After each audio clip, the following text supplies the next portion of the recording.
오늘 성경은 마태복음 5장 17절로 20절의 말씀을 우리 합독하겠습니다.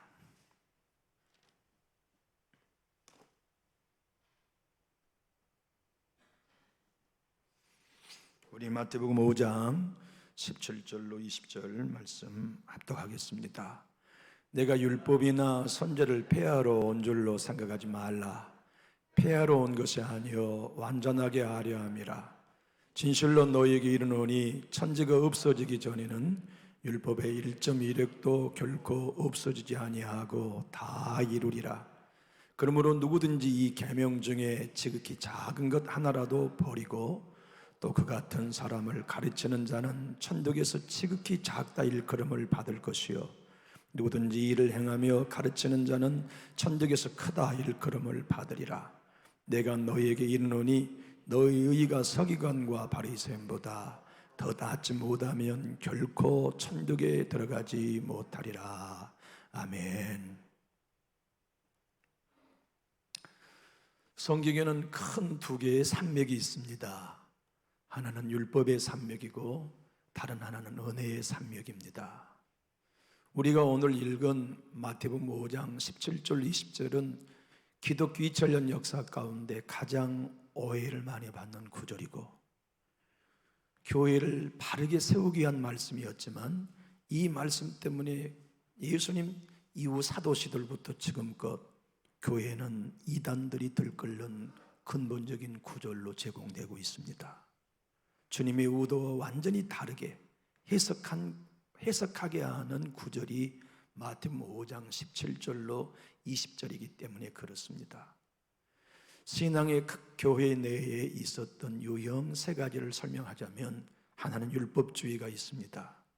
그 율법주의는 초대교회의 가장 심각한 문제였습니다.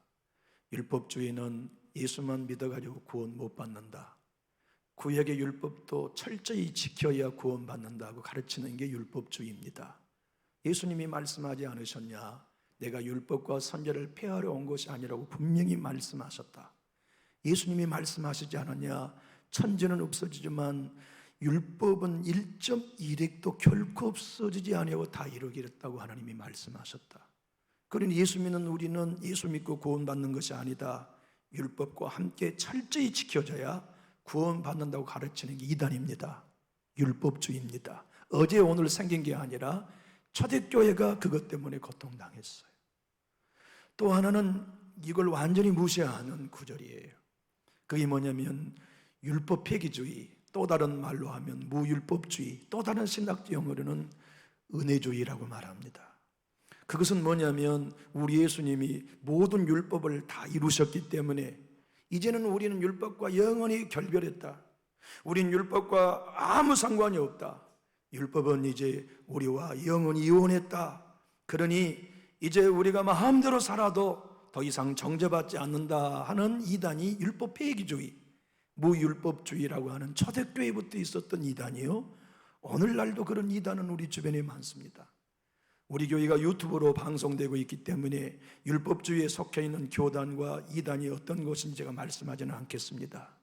또 율법 폐기주의가 어떤 우리와 동시대를 살고 있는 이단들 중에 어떤 이단인지에 대해서는 말씀하지 않겠습니다. 그런데 율법과 은혜라고 하는 이 두 개의 산맥을 오해하여 생긴 두 가지 이단 사상만 있었던 게 아닙니다. 하나는 갈라디아주의라는 것이에요. 갈라디아주의는 어떤 거냐면 그래 은혜로는 구원받았어, 그러나 구원받은 다음에는 율법을 지켜야 돼. 이게 갈라디아주의, 초대교회부터 있었던 세 가지 이단 사상이었습니다. 그러면 갈라디아주의를 타파하기 위해 쓰여진 게 갈라디아서입니다. 율법 폐기주의를 바로잡기 위해, 영주주의와 율법 폐기주의를 바로잡기 위해 쓰여진 책이 야고보서요, 요한일서, 2서, 3서, 유다서입니다. 그 다음에 율법주의를 온전히 바로잡고 교회를 복음에 세우기 기록된 책이 로마서입니다. 히브리서입니다.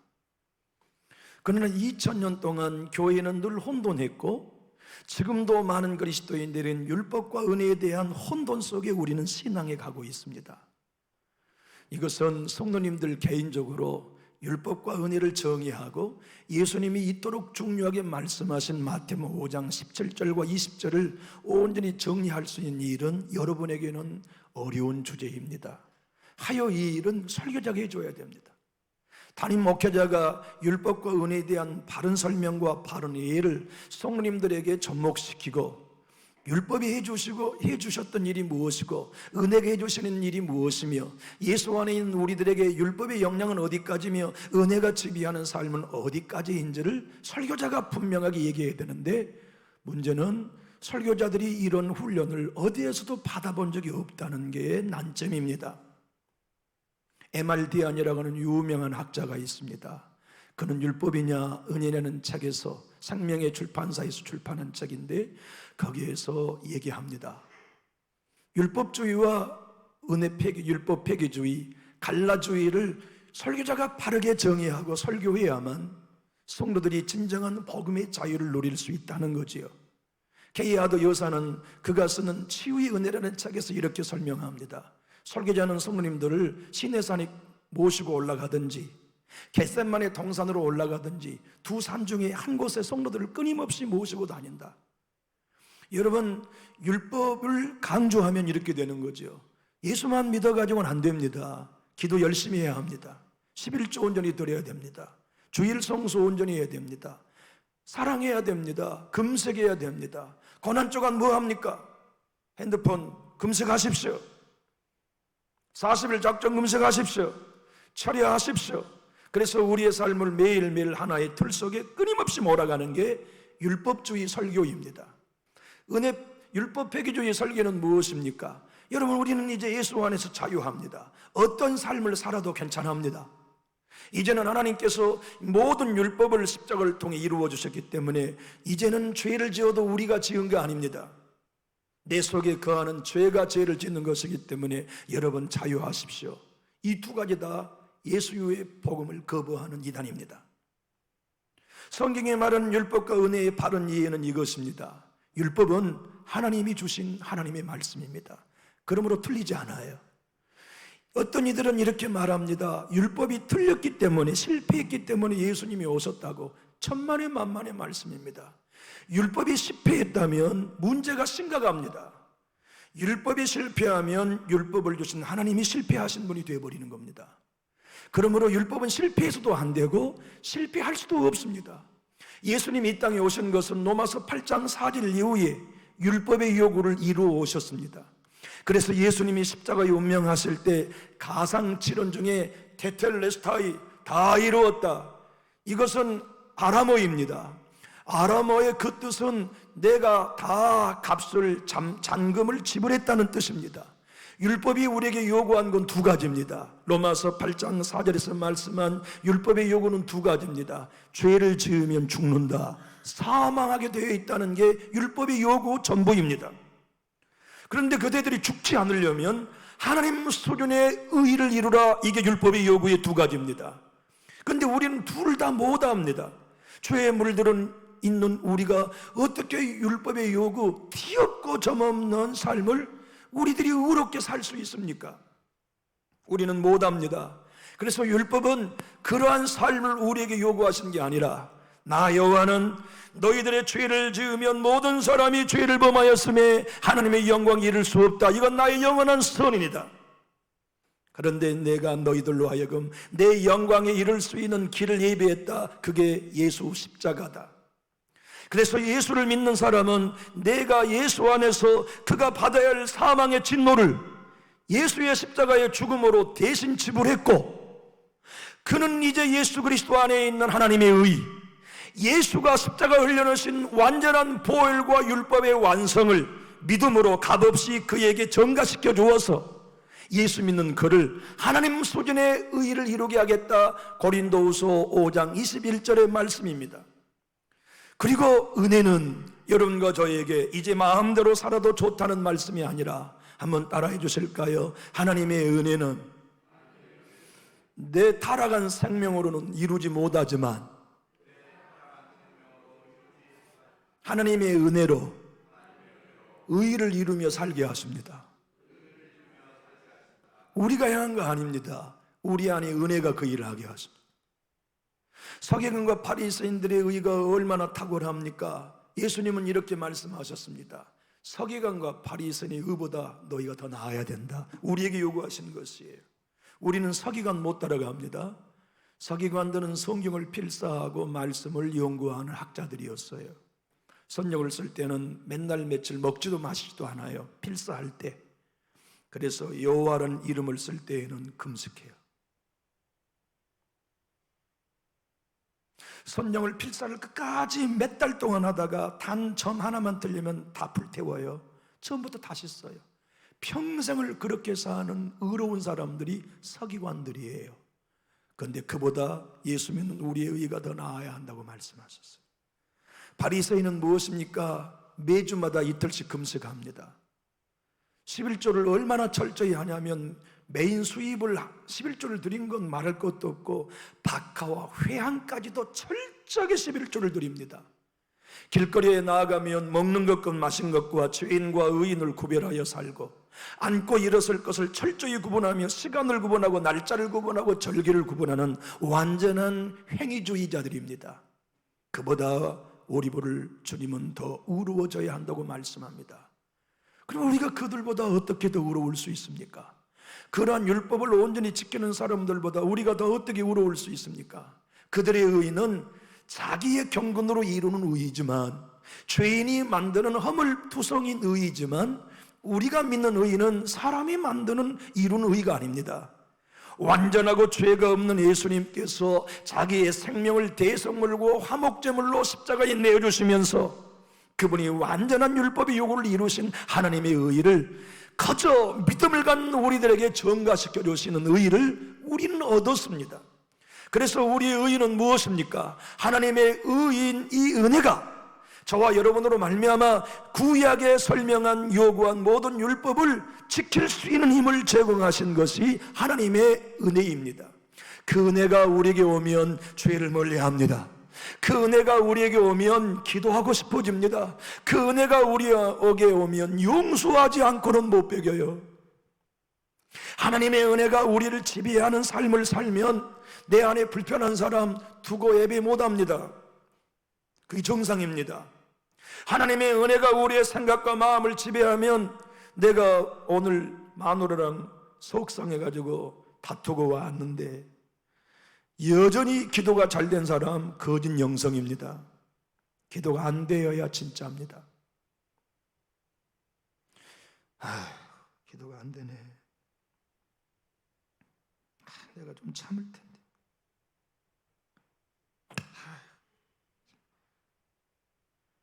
언제나 너는 속돌래.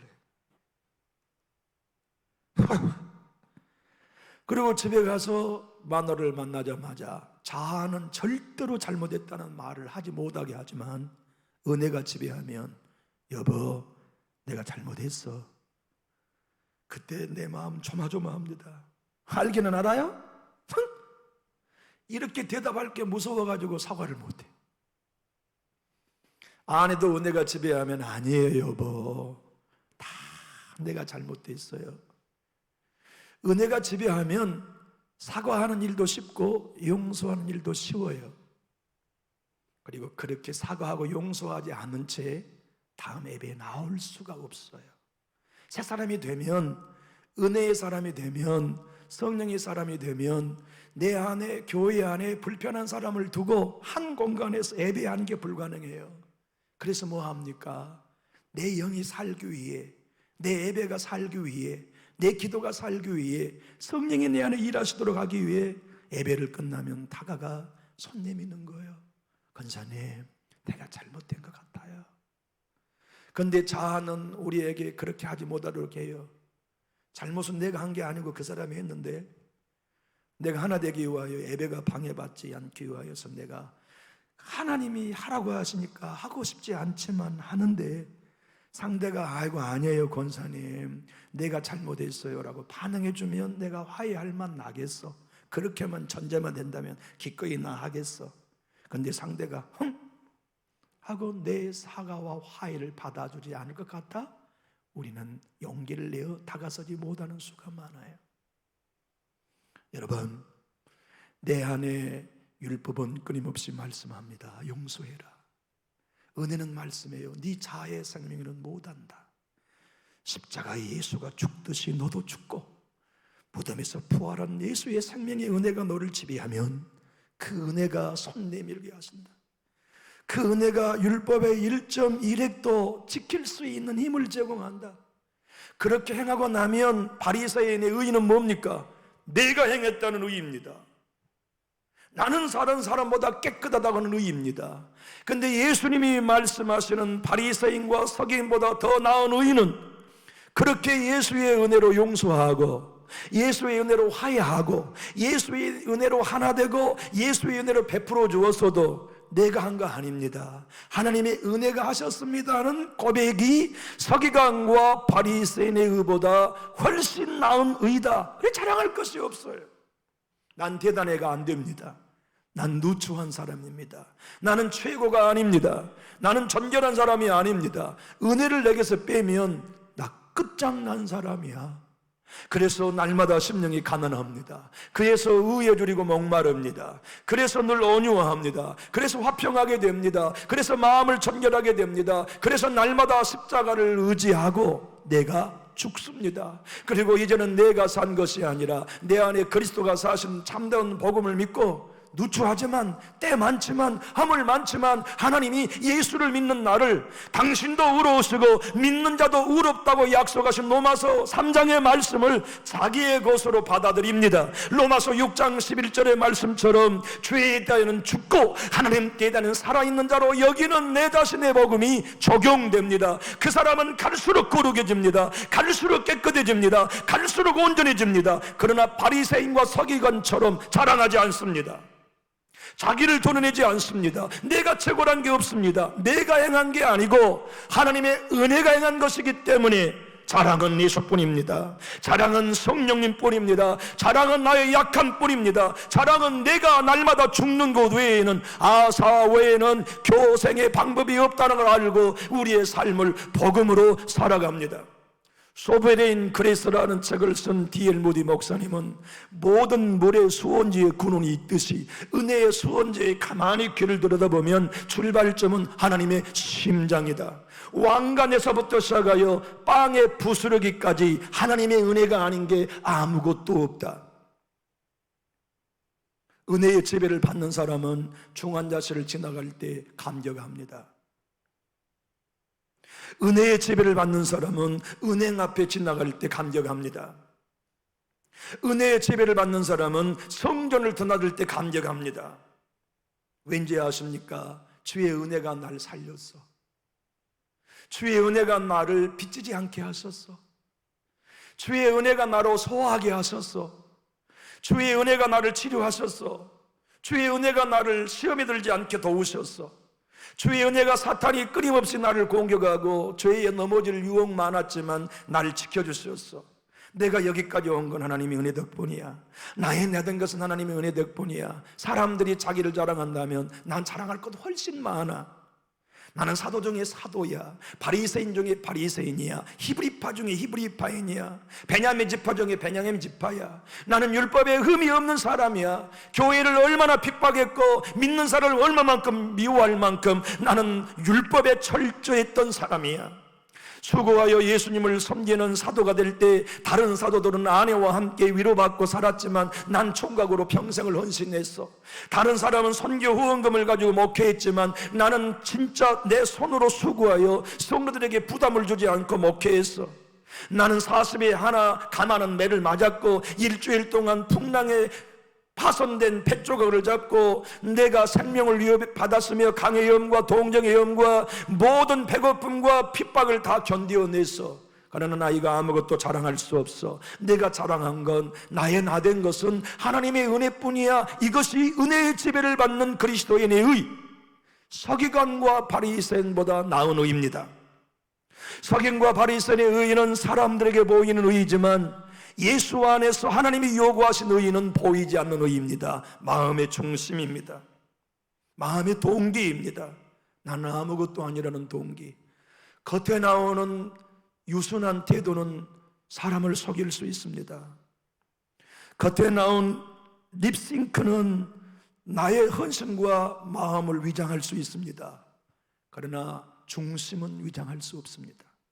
하나님이 서기관과 바리새인의 의보다 나아야 하는 의는 서기관과 바리새인처럼 외적인 의가 아닙니다. 다른 사람이 보기 의로운 거 아닙니다. 하나님이 보시기에 내 중심이 의로운가, 이게 서기관과 바리새인보다 더 나은 의라고 우리 주님이 말씀하셨습니다. 고람대오라는 설교를 제가 사무엘서를 강의하면서 말씀을 드린 적이 있습니다. 신 앞에서입니다. 하나님 앞에서 신전의식이라고 한문으로 표현할 수 있습니다. 하나님이 보고 계셔. 하나님이 내 생각을 보고 계셔. 하나님이 내 마음 중심을 보고 계셔. 그분 속일 수 없어. 나는 내 마음 중심이 그분 보시기에 합당하게 살 거야. 나는 부족해 연약해. 그러나 내 중심은 하나님 중심이야. 내 중심은 교회 중심이야. 내 중심은 하나 되는 중심이야. 내 주님은 내가 죽고 예수가 우리 교회에서 하는 중심이야. 바로 그 의가 서기관과 바리새인보다 결단코 나아지는 의, 나아져야 하는 의, 그걸 갖는 것이지요. 그런 중심을 갖는 사람은 다른 사람 안 보입니다. 다른 사람 허물이 문제되지 않습니다. 내 안에 올라오는 자아가 언제나 문제인 게 보여요. 이기적인 내가 보일 뿐이고, 내게 들보가 보일 뿐이고, 내 마음의 동기가 언제나 선한 동기로 시작했지만 돌아오는 내 마음 안에 항상 나를 드러내고 싶어하는 나를 철저히 보는 눈, 그게 서기관과 바리새인보다 더 나아야 하는 하나님의 요구의 의의입니다. 우리에게는 율법 폐기되지 않았습니다. 구약에 있는 모든 율법은 613가지입니다. 하지 말라는 600은 1년에 하나씩 365개의 조항입니다. 그리고 나머지는 하라고 하시는 주의 조항입니다. 그 가운데 제사법은 예수님이 완성하셨습니다. 살인하지 말라, 거짓말하지 말라와 같은 도덕법의 율법은 여전히 살아있습니다. 그런데 그 율법은 지금도 우리가 실천해야만 하는 겁니다. 율법주의자는 예수 믿는 그대가 행하라고 말하지만 은혜는 그렇게 말씀하지 않아요. 넌 처음부터 못해.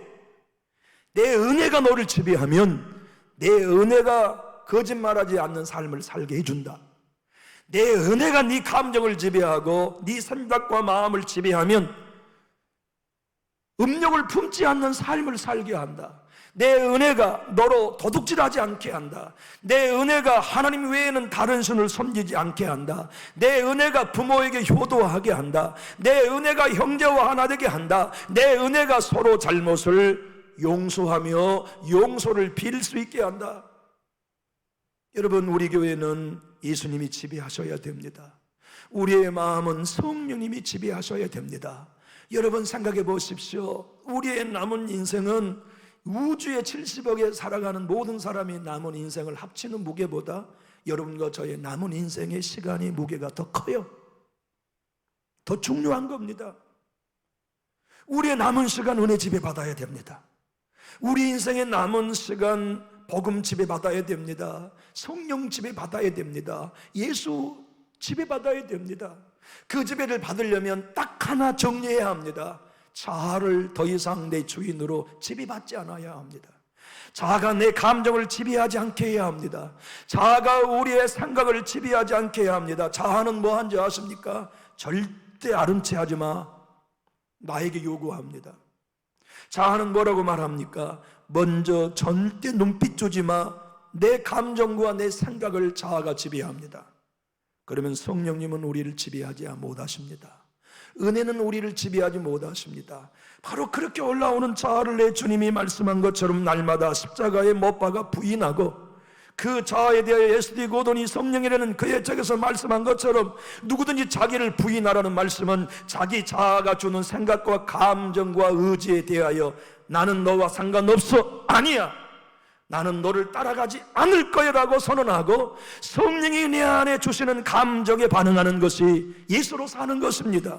성령이 내게 주신 생각대로 말하는 것, 행동하며 결정하며 살아가는 사람이 내가 죽고 예수로 사는 사람, 성령의 소욕을 따르는 사람, 은혜의 지배를 따르는 사람, 십자가의 의를 이루며 살아가는 사람, 그 사람이 하나님의 의의 지배를 받는 사람입니다.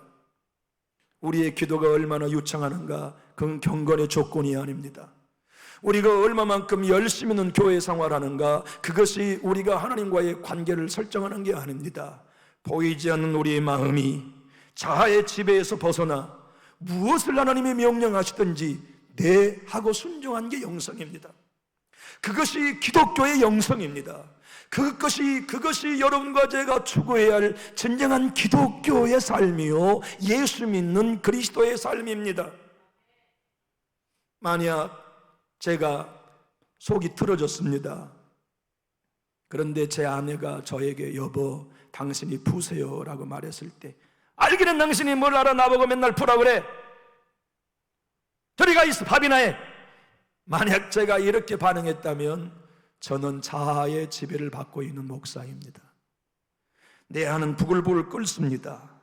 아내가 입을 열 때는 제가 가장 부드러워졌을 때라는 걸 알고 있고, 그때가 지금이라는 것을 판단하기 때문에 입을 여는 거지요.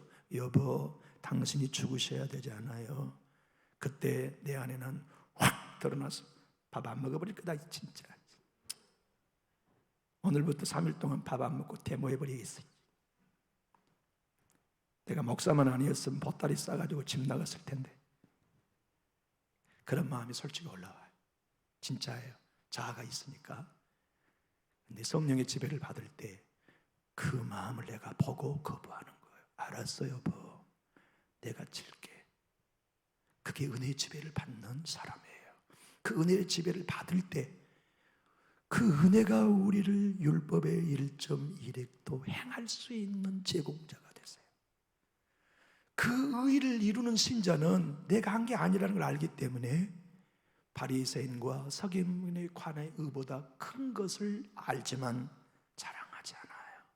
내가 한 게 아니니까, 내가 이룬 게 아니니까, 주의 은혜가 행하신 거니까. 마틴 노이 존슨은 산상수훈에서 이렇게 얘기합니다. 예수님의 은혜는 율법을 폐기한 게 아닙니다.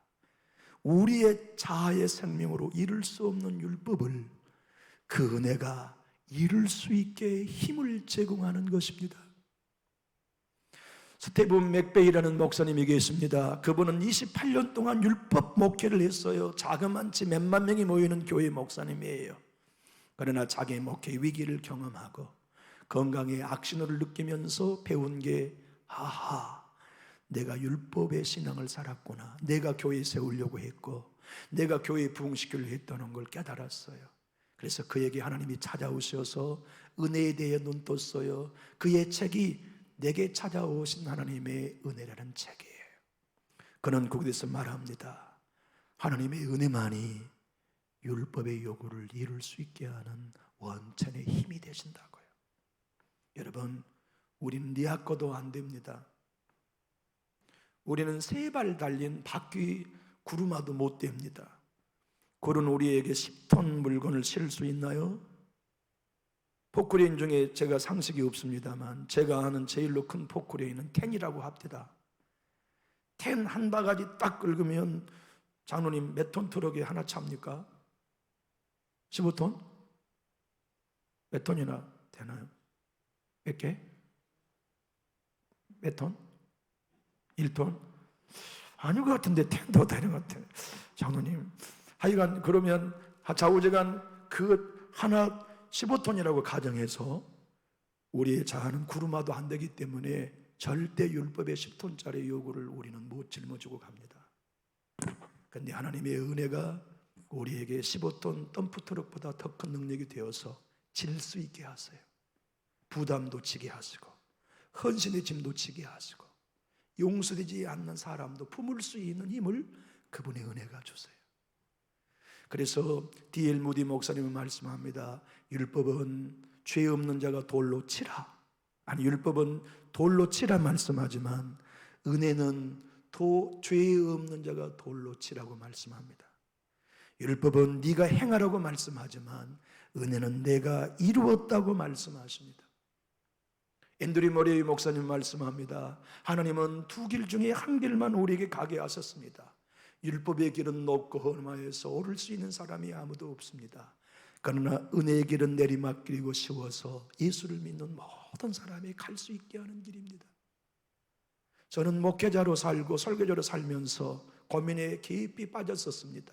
주변에 율법 폐기자와 율법주의 목회자들이 너무 많았고, 그렇게 신앙을 오해하는 신자들이 너무 많았어요. 그래서 진정 설교자로서, 복음을 전하는 설교자로서 이 은혜와 율법이라는 관계를 신학교에서는 단 한 번도 가르쳐준 적이 없기 때문에 훈련해야만 했고 정리해야만 했으며, 이것이 정리되지 않고는 복음을 복음으로, 은혜의 복음을 은혜의 복음으로 설교할 수 없다는 것을 명확관하게 제 자신에게 적용할 수 있게 되었습니다. 그래서 은혜와 율법에 대해서 연구하기 시작했고 10여 년이 넘도록 독파했습니다. 그러면서 일정한 성경의 진리를 수많은 하나님의 역사의 사람들을 통하여 배우고 정리하면서 이제는 많은 목회자들에게 율법과 복음을 설명할 수 있을 만큼 하나님께서 말씀을 정리시켜 주셨습니다. 오늘의 말씀을 여러분들과 함께 정리해 보고 싶습니다. 우리 교회는 율법과 상관없는 교회가 되면 안 됩니다. 우리 교회는 율법을 지키는 교회가 되어야 됩니다. 그런데 우리가 지킨다고 하면 그것도 문제가 됩니다. 하나님의 은혜가 성령으로 우리에게 오셔서 그 은혜가 우리의 생각을 지배하시고, 그 은혜가 우리의 감정을 지배하시고, 그 은혜가 우리의 모든 관계를 지배하셔서 성령이 감동하심을 따라 순종하면 우리가 행한 게 아니라 하나님이 행해 주신 것이에요. 예수님의 은혜가 그 일을 지배함으로 이끌어가세요. 그래서 조내원 청교도의 신약자란 분은 주의 지배, 은혜의 지배라는 책에서 이 진리를 명확하게 설명했습니다. 김남준 목사님도 그가 자기 교회에서 주의 지배와 은혜의 지배라는 책을 통해 가지고 명확하게 자기 자신의 교회를 복음으로 세웠습니다. 그것만이 아닙니다. 영국의 청교도 존 플라벨 목사님은 은혜의 방식이라는 책을 통하여서 정작 우리는 끝까지 연기나는 촛불에 지나지 아니하고 꺼져가는 등불에 지나지 아니하며 꺾여서 바람에 흔들리는 갈대에 지나지 않지만, 그는 우리가 예수님처럼 살게 하는 능력을 공급하시는데 그 방식은 우리의 행위가 아닌 아버지가 공급하신 은혜로 된다고 설교했습니다. 사랑하는 나의 교우 여러분, 우리가 정말 은혜의 지배를 받고 내 자신의 의, 내 행위를 아무것도 자랑의 자리로 놓지 아니하고 모든 게 예수님의 덕분입니다. 십자가의 은혜입니다. 성령님의 덕분입니다. 하나님의 역사입니다라고 고백하면 우리는 거룩해집니다. 우리는 진짜 그리스도인의 빛과 소금의 사명을 감당하게 됩니다. 그래도 그 사람은 자랑할 게 아무것도 없습니다. 예수님만 자랑합니다. 은혜만 자랑합니다. 갈수록 깨끗해집니다. 그러나 자기 마음은 갈수록 추하다고 느낍니다. 더욱 거룩해집니다. 그러나 하나님 앞에 서면 동의할 것뿐입니다. 말씀을 묵상하면 회개하고 책망받은 것뿐입니다. 그러나 그의 삶과 그의 은혜는 갈수록 성령의 사람이 됩니다. 갈수록 은혜의 사람이 됩니다. 갈수록 모든 사람에게 예수의 생명을 증거하는 진짜 크리스찬이 됩니다. 이런 아름다운 삶을 하나님은 산 위에 오르는 제자들에게와 저와 여러분에게 말씀하십니다. 우리의 남은 여생이 얼마이든지 간에 나의 사랑하는 교우 여러분, 우리 은혜의 지배를 받고 삽시다.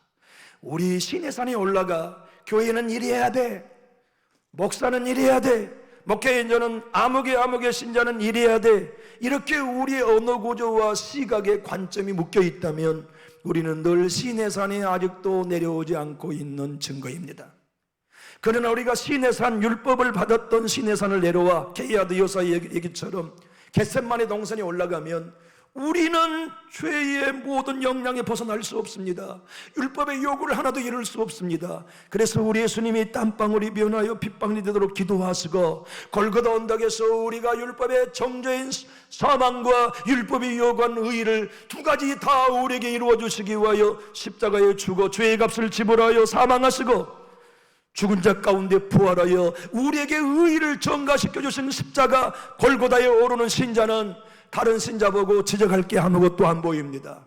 지적은 내가 받아야 되고, 문제는 나라는 것을 아는 사람, 그들이 겟셋마네 은혜의 동산에 오르는 참 신자의 길입니다. 이 교회에 더 이상 우리 시내산에 올라가지 맙시다.